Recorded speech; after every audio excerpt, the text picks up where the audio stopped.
A year ago, I was in Blair during the tornadoes. You can see the damage behind me. There, I met families along this street who lost everything.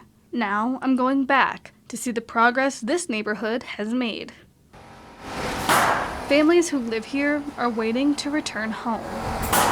I loved my home and being able to have the kids come over and all 6 kids in one place at one time, especially on the holidays. Having everybody together has been something we've really missed. Rebuilding hasn't been easy for families on Old Mill Road.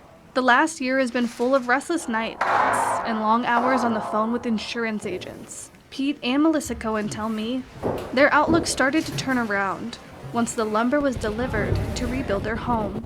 So this is the kitchen, and the dining room is here. The last 2 or 3 months have been kind of fun because now we're starting to see some progress and see the house become reality again. Though their new home is now standing, it's hard to shake the memory of what happened. Just realizing the things that we lost.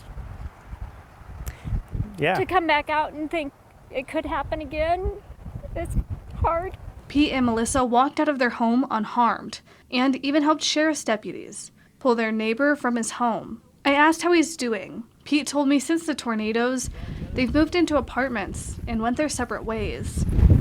At least for now. Definitely going to host a big party at our house for all the people that helped us throughout the way on there, and I'm sure the neighborhood will certainly do something once everybody gets moved back in. The Cohens hope the construction will be done before the new year, so they can host family Christmas in their home. In Blair, I'm Hannah McElry.